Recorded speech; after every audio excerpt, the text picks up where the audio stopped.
거룩한 비전을 품은 성도.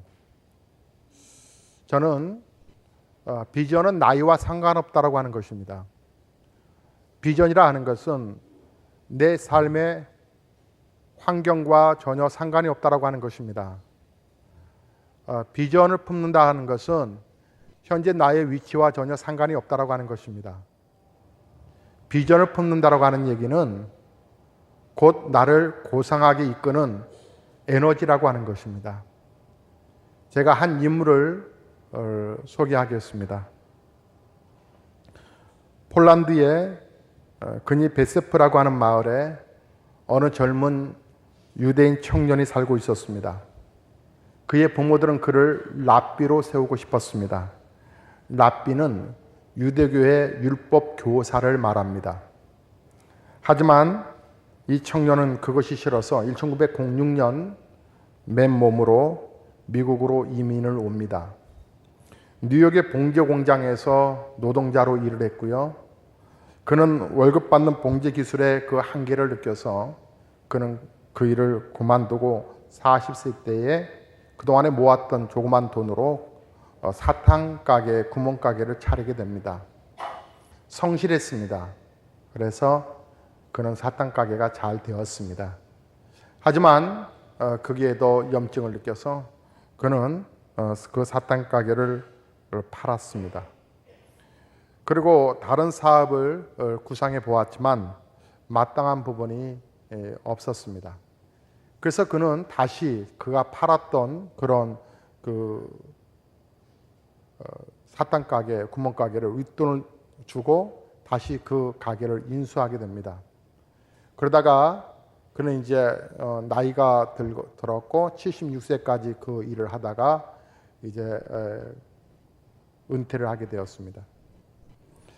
하는 일이 특별히 없었고 나이 들어서 그는 동네 노인회에 나가서 매일 체스를 두면서 그렇게 소일거리로 시간을 보냈습니다. 그러던 어느 날 자기 장기 파트너가 나오지 않게 되었습니다. 그래서 옆방에 있던 미술실에 들어가서 그전 노인이 된 이분은 어슬렁저슬렁 거리면서 그림 구경을 하다가 자기도 노년이지만 취미생활로 그림을 좀 그려봐야 되겠다 생각을 했습니다. 그래서 그는 그림을 그리기 시작합니다. 76세 때 말입니다. 그림을 시작한 이 유대인의 노인, 그가 바로 미국의 샤갈로 불리는 미술계의 꽃 해리 리버만입니다. 그는 103세까지 장수를 누리다가 1983년도에 세상을 떠났습니다. 리버만은 102세 때에 자신의 인생에서 그림을 그리는 새 출발이 무엇을 의미하는가를 비디오로 남겨놓았는데요. 이는 미국 노인들에게 커다란 아주 감명을 주었습니다. 그의 그림은 뉴욕의 워싱턴 민속박물관과 시애틀 시립박물관에 보관되어 있다고 합니다. 새로운 비전을 추구한다고 하는 것은 정말 나이와는 상관이 없는 것 같습니다. 그는 76세에 모든 생업전선에서 은퇴를 했지만 새로운 출발을 품고서 이민 생활에서 꽃피우지 못한 그 1세대로서 그런 성공적인 자리로 맺어가게 되는데 그가 평생 동안 일했던 그 구멍가게에서 은퇴한 이후에 그는 비로소 새로운 인생의 놀라운 꽃을 피우기 시작했던 때가 76세부터였다고 하는 것입니다. 이제 우리나라도 100세 수명 시대가 열렸지요. 웬만하면 100세까지 산다라고 말합니다. 미국에서는 65세가 은퇴 나이고 우리나라도 65세를 통해서부터 그때부터 이제 연금이 시작되고 노인 복지의 혜택을 받지요. 만약 100세라고 한다고 하면 약 4%의 35년을 우리가 살아가게 될 터인데, 자, 허송세월로 35년을 살아갈 것이냐 아니면 어떤 의미를 두고 인생을 살아가야 할 것이냐라고 하는 것은 스스로가 개척해 가는 것인 것 같습니다. 새로운 우리가 비전을 우리가 출발하려면 새로운 행동은 당연히 전제되어야 합니다. 그런데 행동은 생각에서 나온다고 하는 것이죠. 따라서 새로운 출발을 하려면 새로운 생각이 달라져야 한다고 하는 것인데, 남들이 하는 대로 그 생각을 따라가면 새 출발은 어렵지요. 그냥 그럭저럭한 인생은 또 반복되겠지요. 자신을 깊이 들여다보고 자신 속에 숨겨져 있는 신대력을 발견할 때 제2의 인생이 시작되는 거 아닐까요? 50세나 60세가 된 사람들은 자기 자신이 나이가 이제 많기 때문에 무엇을 하기에는 너무 늦었다라고 말합니다. 정말 그럴까? 100세 시대가 열리고 있는 현실에서는 오히려 너무나 비현실적인 그런 말은 아닐까라는 생각을 해보았습니다.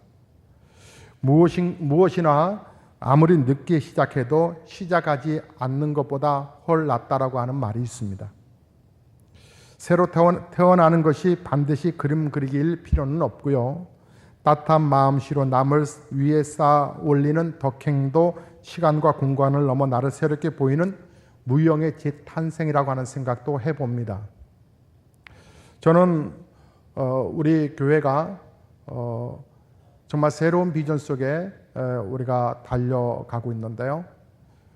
교회의 비전은 곧 우리의 피부적인 비전이 되어야 합니다. 우리의 질문은 그렇다면 하나님은 어떤 상황 속에 계시기에 우리에게 계속 비전, 꿈이라고 하는 것을 던져주는 것일까? 하나님은 어떻게 비전을, 꿈을 꾸시고 그 비전을 이루어 가시는가 생각하다 보니까 궁금함이 일어났습니다. 하나님 정말 성경을 보면 꿈꾸시는 분이시라는 것을 우리가 확연히 느낄 수가 있는데, 그러면 하나님은 어떤 상황에서 어떤 꿈을 이뤄가는 것일까? 성경을 통해서 조명해 보았습니다. 하나님께서 어떻게 꿈을 이뤄가시는가 봤더니요, 신기하고 놀랍게도 창세기 1장에서부터 또 시작되는 하나님의 역사하심에 감동을 받기 시작했습니다. 창세기 1장 1절은 여러분 너무나 잘 아는 말씀입니다. 태초에 하나님이 천지를 창조하시니라. 자, 천지를 하나님이 창조하셨습니다. 이 지구상의 모든 세계 우주 삼라만상을 하나님이 만드셨다고 하는 것입니다. 하나님이 천지를 창조하셨다, 이 말씀을 믿는 사람은 참 복 있는 사람입니다. 하나님이 창조하셨다. 근데 하나님이 천지 창조를 역사를 언제 시작하셨느냐? 그 2절의 말씀을 보면 땅이 혼돈하며 공허하고 흑암 중에 있다, 이렇게 말합니다. 땅이 공허하고 또 혼돈하고 흑암 중에 있는데 하나님의 신이 수면 위에 운행하시니라, 이렇게 표현되고 있습니다. 모든 일이 잘 될 때가 아니라 혼돈 속에 있을 때, 또 공허할 때, 흑암 속에 있을 때, 깜깜하다라고 하는 것이죠. 앞이 보이지 않을 때, 그때 하나님의 꿈이 시작되더라라고 이렇게 말씀합니다. 하나님께서 우리 모두에게 비전을 주실 때에 항상 좋은 아름다운 곳에서 비전을 성취하게 하지 아니하셨습니다. 하나님은 항상 우리가 혼돈과 공허와 흑암 속에 있을 때 비전을 주시는 것을 볼 수가 있습니다. 그러니까 우리의 삶 가운데 고통이나 또는 혼란이나 또는 이런 흑암 속에 있는 것이 꿈을, 비전을 향한 그 자극제가 될 수 있다고 하는 얘기지요. 우리 삶 가운데 비전은 아름다운 미래를 이루어 간다고 하는 것입니다. 혼돈이 질서가 되고 또 공허가 충만이 되고 흑암이 빛이 되는 더 나은 미래, 또 더 밝은 미래, 더 풍성한 미래가 뭡니까? 비전이요, 꿈이지요. 그래서 꿈은 미래지향적인 것입니다. 그래서 좋은 것입니다. 하나님은 우리의 현실을 무시하지 아니하십니다. 정확하게 직시하십니다. 우리의 삶이 혼돈과 공허와 흑암이라고 하는 것입니다. 우리의 진정한 영성이라고 하는 것은 혼돈과 공허와 고통을 무시하는 것이 아닙니다. 정말 우리는 신앙생활에서 만약에 우리가 비현실적인 것들만 계속 추구하는 신앙이라고 하면 그 신앙은 잘못된 신앙이고 재앙일 것입니다. 그에게 신앙은. 우리 예수 믿는 사람들은 현실을 절대로 무시하지 않습니다. 또 하나님은 현실을 왜곡하라고 말하지도 않습니다. 정확하게 직시하라고 말합니다. 그러나 그 현실 속에서 하나님은 우리에게 더 역동적으로 다가오셔서 더 꿈을 꾸라고 말씀하십니다. 하나님이 꿈을 꾸셨던 것처럼. 하나님께서 비전을 품으셨던 것처럼 거룩한 비전을 품으라고 말씀하십니다. 그래서 꿈을 꾸게 하시고 현실이 변화되는 꿈, 그 안에 성령님께서 혼돈과 공허와 흑암을 품고 가시는 것을 볼 수 있다라고 말씀하십니다. 하나님께서 성경 전체적으로 그 비전의 거룩한 비전을 주시면서 참으로 이렇게 성경을 보다 보면 하나님께서 한 패턴으로 꿈을 이루어 가신다 하는 것을 발견할 수 있습니다. 하나님의 그 패턴의 법칙이 있습니다. 그것은 바로 하나님께서 꿈을 성취할 때는 먼저 생각의 변화를 일으키는 법칙을 이루어 가신다고 하는 것입니다. 하나님은 생각을 통해서 꿈을 꾸십니다. 태초에 말씀이 계셨습니다.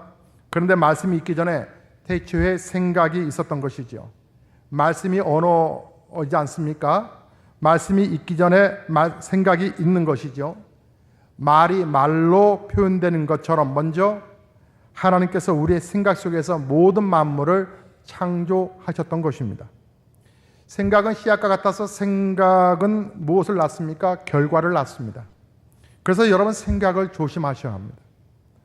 왜냐하면 여러분이 마음속에 뭔가를 생각을 품으면 그것은 언젠가는 열매로 맺혀지기 때문에 그렇습니다. 그리고 그 생각은 우리의 몸을 끌어가는 원동력이 있습니다. 그러니까 생각을 품은 대로 우리의 몸이 움직여져 갑니다. 우리의 감정도 마찬가지고 우리의 모든 생활의 영역도 생각 때문에 그렇습니다. 부정적인 생각을 하는 사람은 부정적인 결과를 맺게 되어 있고요. 긍정적이고 창조적이고 밝은 생각을 하는 사람은 긍정적이고 밝은 생각의 결과를 맺게끔 되어 있습니다. 하나님께서 예레미야 6장 19절의 말씀을 보면 땅이여 들으라 내가 이 백성에게 재앙을 내리니 이것이 그들의 생각의 결과라 그들이 내 말을 듣지 아니하며 내 법을 버렸느니라 그랬습니다. 재앙은 그들의 생각의 결과라고 하는 것입니다. 여러분 오늘 본문의 말씀을 주목해서 보십시오. 반복되는 단어가 무엇입니까? 무엇이든지라고 하는 단어입니다. 무엇인지 참되며 무엇인지 경건하며 무엇인지 옳으며 무엇인지 정결하며 무엇인지 사랑할 만하며 무엇이든지 칭찬할 만하며 무슨 덕이 있든지 무슨 기름이 있든지 이것들을 생각하라 라고 하는 것입니다. 즉 매사에 어떤 일을 하든지 간에 생각하고 움직이라고 하는 것입니다. 생각은 내가 선택하는 것이지요. 부정적인 생각도 내가 선택하는 것입니다. 긍정적인 생각도 내가 선택하는 것입니다. 내가 아무리 어려운 일을 만났다 하더라도 그 어려운 일을 긍정적으로 해석하고 긍정적으로 생각하면 그 생각을 누가 막을 자가 없다고 하는 것입니다. 그런데 생각은 반드시 결과를 가져온다고 하는 것이죠.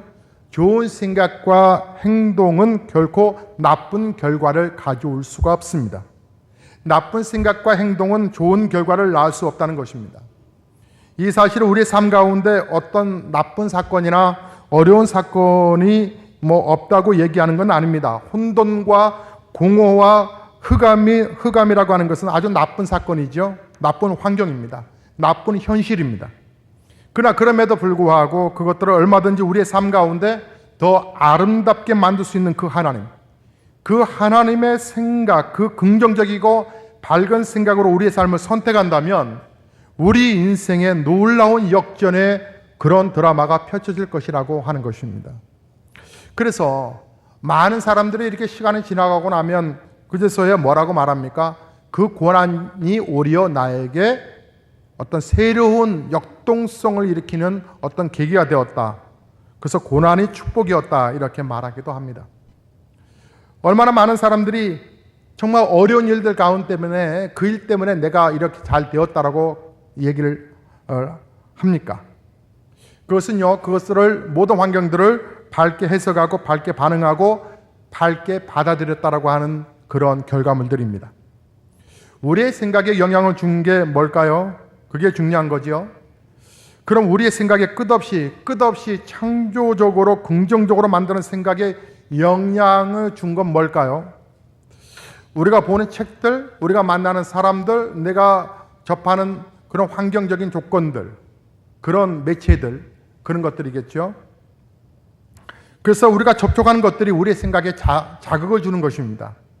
그래서 우리 주변에 비관적이고 매사에 긍정적이지 못하는 사람들이 여러분 주변에 있다면 그분들과 여러분 인간관계를 잘 맺으시되 그러나 관계를 좀 멀리 두십시오. 왜냐하면 사람은 가까이 있다 보면 닮아가기 때문에 그렇습니다. 우리가 아무리 말씀 앞에 도전을 받고 하나님의 말씀 앞에 은혜를 받아도 돌아서 버리면 내 주변에 있는 사람들이 다 그렇게 인생을 막 살아가는 부정적인 사람들 속에서 내가 갇혀 있다 보면 어느새 나도 그들의 환경 속에서 같이 그러한 삶의 습관을 닮아가기 때문에 그렇습니다. 여러분이 접촉하는 사람들이 여러분이 스스로 바뀌어서 그 영향력을 변화시키든지 변화가 어려울 것 같으면 그 사람들과의 관계를 좀 거리를 두십시오. 오히려 그것이 지혜로운 사람입니다. 사람을 골라서 만나라는 게 아니라 매사에 부정적이고 매사에 같은 환경을 거꾸로 바라보는 사람이 있다면 그를 좀 거리를 두시라고 하는 것입니다. 왜냐하면 은혜라고 하는 것은 확산이 더디 가지만 은혜롭지 않는 것들은 확산이 빨리 가기 때문에 그렇습니다. 여러분이 신앙생활을 하는 그 순간부터 여러분은 영적 전쟁에 들어온 것입니다. 영적 전쟁이라고 하는 것은 마귀와의 싸움을 말합니다. 마귀와의 싸움은 우리가 웬만한 힘으로 이겨낼 수 있는 조건들이 아닙니다. 그렇게 마귀를 여러분 우습게 보지 마십시오. 여러분은 왜 예배가 소중합니까? 왜 예배가 그렇게 귀중하다고 얘기할까요? 왜 여러분 훈련하자고 공부하자고 이렇게 말을 할까요? 사단의 영향력이 강력하기 때문에 그렇습니다. 훈련을 하고 하나님의 말씀을 도전을 받아도 쓰러지는데 도전을 받지 않는 인생의 삶이 어떻겠습니까?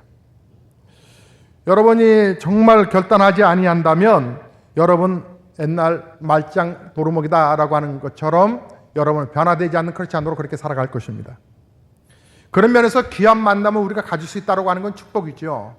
좋은 교회를 만난다고 하는 것도 축복입니다. 그런 면에서 여러분은 참 축복의 그 자리에 올라선 분들인데 우리의 좋은 접촉이 있지 않습니까? 우리는 우리의 만남 속에서 우리의 생각이 날마다 새로워지도록 노력하셔야 합니다. 생각이 변화되어야지 무엇을 하든지 무엇이든지 간에 생각하라라고 하는 것입니다. 새로운 꿈을 꾼다라고 하는 것은 생각이 변화되는 건 새로운 생각이 우리 안에 들어온다라고 하는 것입니다. 그래서 저는 이 메시지를 통해서 여러분의 생각을 자극하고 있는 것입니다. 하나님이 어떻게 생각을 통해서 역사하시는가? 여러분, 하나님께서 역사하실 때 그 꿈을 하나님께서 이루실 때에는 항상 상상을 하셨던 것을 우리가 엿볼 수 있습니다. 생각이라는 것은 우리의 마음속의 소원이 아닙니까? 그런데 상상은 뭐냐면 생각을 구체화시키는 어떤 형상화라고 말씀드리고 싶습니다.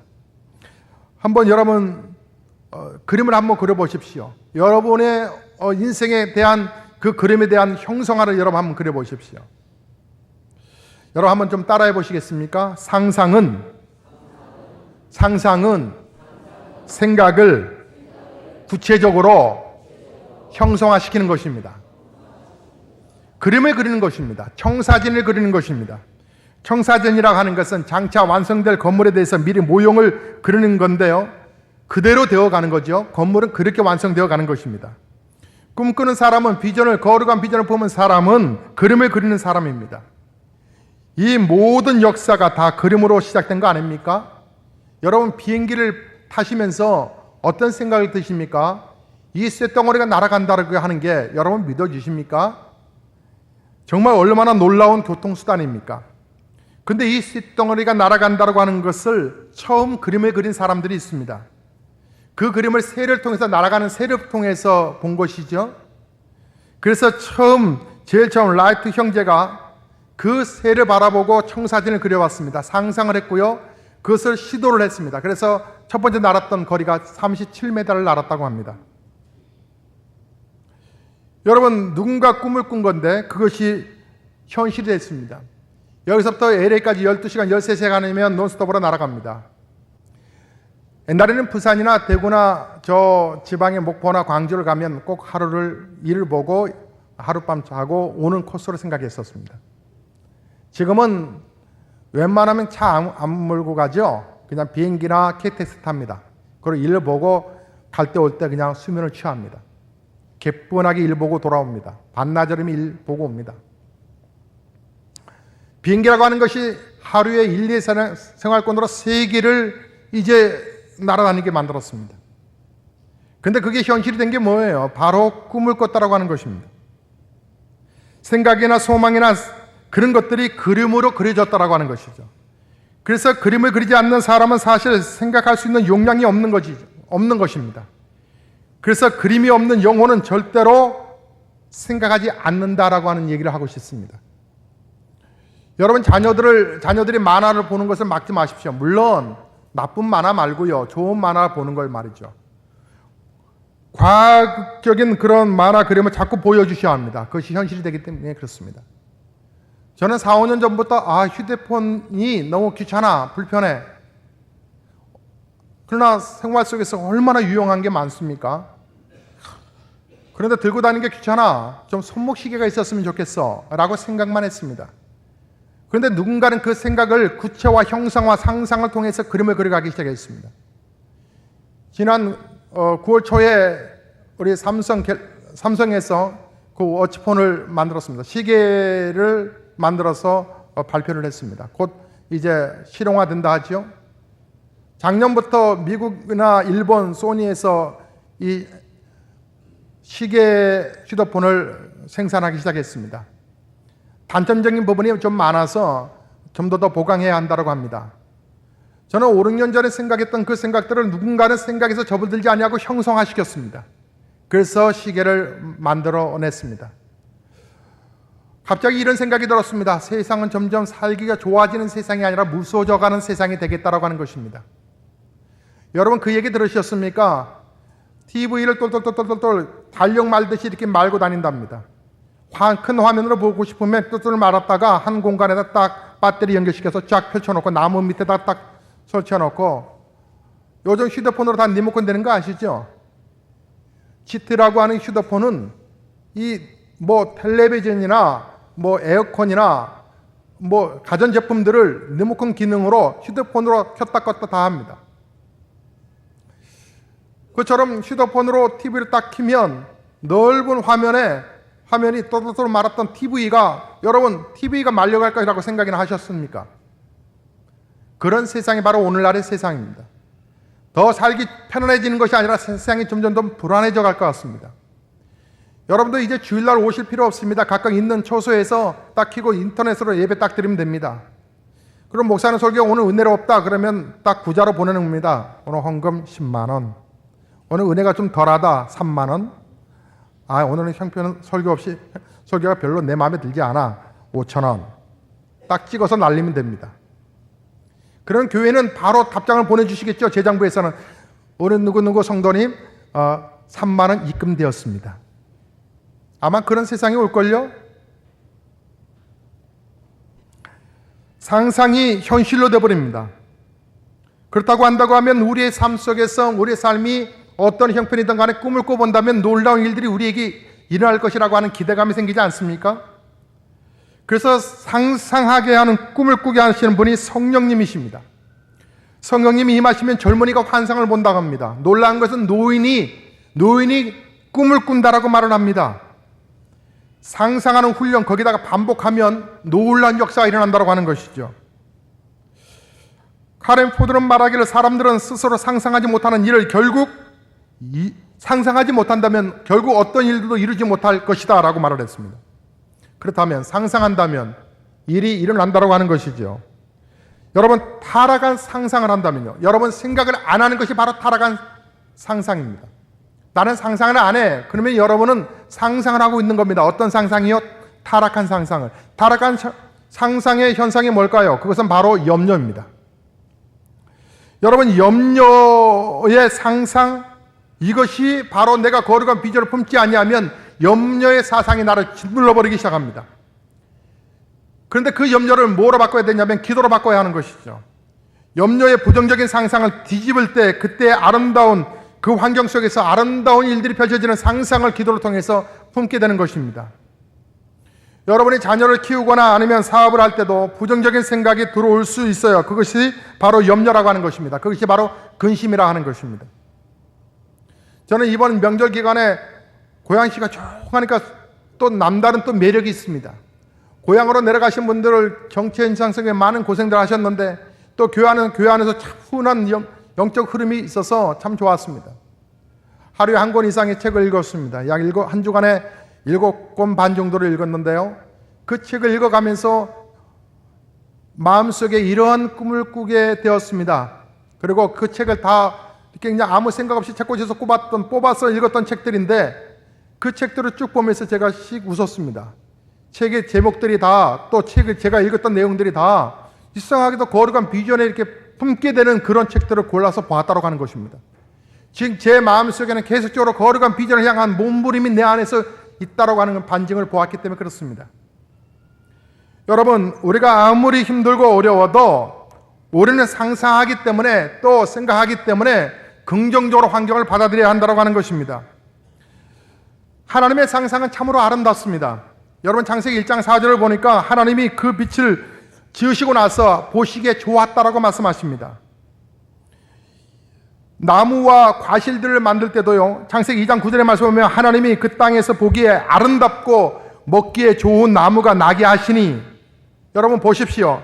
하나님이 하시는 일이 뭐냐면 아름다운 겁니다. 하나님이 만드신 것이 얼마나 아름다운가. 그런데 그 아름다운 것들이 마귀가 손을 대면 더러워집니다. 취해집니다.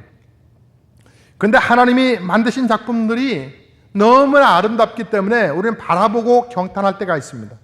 한 예를 든다면 우리는 들에 피어있는 들국화를 보고 아름답다라고 말합니다. 그리고 역시 코스모스는 가을에 봐야 돼. 코스모스의 그 멋을 알면서 감탄을 합니다. 코스모스가 한두 개 피었을 때는 잘 못 느끼지만 코스모스 밭에 들어가면 한 마지기 정도 되는 200평 정도 되는 그 전체적인 부분 앞에 코스모스만 심어져 있으면 감탄을 하게 됩니다. 아, 참 이쁘다. 밤하늘에 여러분 이번에 달이 참 이뻤다고 하는데 달 보시고 여러분 아름다운 감탄해 보셨습니까? 별을 바라보고 시골 가셔서 여러분 감탄하셨나요? 하나님이 만드신 것들이 참으로 아름답습니다. 참으로 귀하게 보이고 참으로 소중하게 느껴집니다. 하나님도 안식일 날 하나님이 푹 쉬시면서 6일 동안 창조됐던 것들을 하나님 바라보시면서 하나님이 보시기에 너무 좋았다라고 표현하십니다. 우리는 이 아름다운 언어들, 아름다운 표현들, 아름다운 시들, 아름다운 글들을 써내려가야 될 줄 알아야 합니다. 우리 삶에 정말 아름답게 우리는 계속적으로 우리가 상상을 하며 그 아름다운 것들을 추구해 가야 합니다. 우리 교회의 아름다움을 추구하는 그런 모습으로 우리 모두가 아름다운 헌신자가 되셔야 합니다. 저는 우리 산무예배 전에 우리 장로님 안수집사님들과 제자훈련을 하면서 그런 메시지를 전했습니다. 우리 교회가 정말 하나님의 진리의 말씀으로 든든하게 세워져가는 그런 교회가 되기를 소망한다라고 말하면서 참으로 말씀 속에서 구원의 은혜 앞에서 감격하는 장로님, 구원의 감격 속에서 감격하는 그러한 안수 집사님들이 교회를 섬기는 리더가 되신다면 교회가 더 얼마나 귀하게 또 하나님 보시기에 이쁠 뿐만 아니라 귀한 교회 존재로 드러날 수 있지 않겠는가. 목사가 어찌되든 목사가 중심이 아니라 목사가 사라진다 할지라도, 목사가 무슨 병고가 있다 할지라도 그것이 문제가 아니라 교회의 어떤 사람의 주체로서 그 사람의 주체가 되어서 교회가 뭐 성장하고 부흥 안 되고 막 그런 개념이 아니라 교회가 하나님의 진리의 말씀으로 가득 찬 성도들이 모여있는 교회, 그래서 어떠한 부분에서도 든든하게 하나님의 진리를 전파할 수 있는 그런 교회, 그런 교회로 우리가 성숙되어야 되지 않겠느냐라고 하는 말씀을 함께 나누었습니다. 우리 교회의 아름다움, 우리가 그 아름다움을 계속적으로 만들어가야 합니다. 우리의 언어 속에서, 우리의 섬김 속에서, 우리의 삶 속에서 하나님의 아름다움을 계속적으로 표현할 줄 알아야 합니다. 그러나 마귀는 아름다움을 파괴시키지요. 하나님은 아름다움을 창조하시고 또 보존되기를 원하시는데 마귀는 계속적으로 이상하게 깨트려 가려고 합니다. 하나님은 상상하셨을 뿐만 아니라 하나님은 디자인도 하셨습니다. 하나님은 마치 집을 지을 때에 또 책을 쓰는 사람이 그 앞뒤 부분, 전체적인 부분에 다 계획을 갖고서 디자인을 하는 것처럼 또 옷을 만드는 사람이 디자인하는 것처럼 하나님도 계획을 가지고 흑암과 공허와 그 혼돈 속에 있는 이 세상을 하나님께서 빛을 만드실 때에도 다 디자인하셔서 하나님이 만드셨습니다. 창세기 1장 3절에 보면 하나님이 이르시되 빛이 있으라 하시매 빛이 비춰졌고 라고 말씀합니다. 모든 생명은 빛과 관련되어 있고 모든 아름다움은 빛과 관련되어 있다는 것을 우리가 알 수 있습니다. 사랑하는 성도 여러분, 하나님은 무엇보다도 디자인하시면서 언어로 꿈을, 비전을 이루어 가시는 것을 볼 수가 있습니다. 창세기 1장 3절에 보면 하나님이 빛이 이르시되 빛이 있으라 하시매 빛이 있었고, 6절에도 하나님이 이르시되 물 가운데로 궁창이 있어 물과 물로 나뉘어라 하시고 하나님이 말씀하시니까 물과 물이 나누어졌다고 말합니다. 시편 33편 6절에도 여호와의 말씀으로 하늘이 지음이 되었으며 그 만상이 그 입기운으로 이루었다라고 말씀합니다. 말씀으로 천지를 창조하셨다고 하는 것이죠. 그런데요, 우리도 하나님의 형상으로 지음받았기 때문에 언어라고 하는 것이 강력한 파워가 있다고 하는 것입니다. 굉장히 중요하다고 하는 것입니다. 근데 언어가 언제 창조적인 파워를 형성하느냐 하면 그 언어에 믿음과 감정이 겹해질 때, 그때 놀라운 기적을 경험할 수 있다고 하는 것입니다. 언어 속에 무엇과 무엇이요? 믿음과 감정이라고 하는 것입니다. 마가복음 11장 23절에 말씀하시기를 내가 진실로 너희에게 이르노니 누구든지 이 산더러 들리어 바다에 던지우라 하며 그 말하는 것이 이럴 줄 믿고 마음에 의심하지 아니하면 그대로 되리라. 그래서 우리의 믿음이 합해지고 또 하나는요, 감정이 섞여져 있어야 합니다. 여러분, 가수들은 한 곡의 노래를 히트가 되기 전에도 수백 번, 수천 번을 불러댑니다. 계속 그 노래로 1년을 막 울겨 먹습니다. 그런데 그 똑같은 노래를 하루도 몇십 번을 불러가면서 몇천 번, 몇만 번을 불러가면서 그들은 노래 부를 때마다 감정을 실린다고 합니다. 여러분, 그러니까 언어라고 하는 것은 같은 언어이지만 그게 감정을 실으면 독이 될 수도 있고 사랑이 될 수 있다고 하는 것입니다.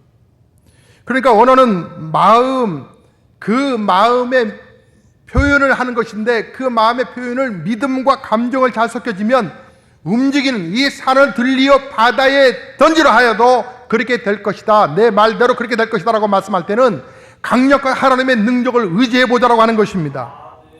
비록 우리가 비록 혼돈과 어둠 속에 있다 할지라도, 공허 속에 있다 할지라도 우리가 하나님의 걸작품이라고 하는 사실을 기억하고 하나님의 언어를 쏟아냄에 있어서 믿음과 감정을 포함하여 긍정의 에너지를 쏟아내요 하나님께서 나를 통해서 이러실 일들을 나는 바라본다라고 거룩한 꿈을 가져야 한다고 하는 것입니다. 사랑하는 성도 여러분, 이제 메시지를 맺겠습니다. 저는 초반에 한 76세의 노인이 그의 인생의 꿈을 나이 먹었다고 포기하지 아니하고 그가 믿음으로 하나님의 위대하심을 인정하고 그의 생애를 불태워서 위대한 화가가 된 이야기를 말씀을 드렸습니다. 사랑하는 성도 여러분, 오늘 하나님께서는 저와 여러분이 거룩한 비전을 품기를 원하고 계십니다. 무엇이든지 생각하셔야 합니다. 내가 어떤 형편이 있든지 간에 어떤 위치에 있든지 간에 하나님이 이 일을 통해서 나를 통해서 이루실 영광을 우리는 생각하고 말을 할 줄 알아야 합니다. 저는 우리 교회 사랑하는 우리 성도님들이 하나님이 행하실 일들을 막지 않기를 바랍니다. 여러분, 하나님께서 교회에 축복하실 그 축복들을 여러분의 믿음 없는 말로 막지 않았으면 좋겠습니다. 여러분의 믿음 없는 행동하지 않았으면 좋겠습니다. 하나님께서 여러분 통해서 이루실 일들을, 교회를 통해서 이루실 일들을 바라보고 긍정의 말로 거룩한 고백으로 거룩한 비전을 완성해 가기를 주의 이름으로 축복합니다. 사랑하는 성도 여러분, 우리 교회는 더 은혜 가운데서 건강하게 성장하고 부흥될 줄로 믿습니다. 이제 다음 주에 목사는 이제 블레싱 데이를 선포할 것입니다. 축복의 날을 선포할 것입니다. 11월 첫째 주가 우리가 추수감사주일로 지키는데 그때 첫 번째 주일을 영혼 구원하는 이 법 앞에 거룩한 역사를 하나님께서 행하실 일들을 저는 선포하게 될 것입니다. 교회가 우리가 지금 추수하고 있는 예배에 최소한의 2배로만 성장해도 이대로 그대로 갑절로만 성장해도 우리는 더 큰 우리가 하나님의 나라를 이루어갈 수 있습니다. 그러므로 아무 염려가 없습니다. 여러분이 한 분 한 분을 향하신 하나님의 거룩한 꿈을 바라보시고 여러분의 축복의 성도라고 하는 것을 인정하시고 여러분 스스로를 존귀하게 여기시고 여러분 거룩한 비전 속에서 오늘도 힘있게 달려나가시기를 주의 이름으로 축복합니다. 우리 찬송하겠습니다.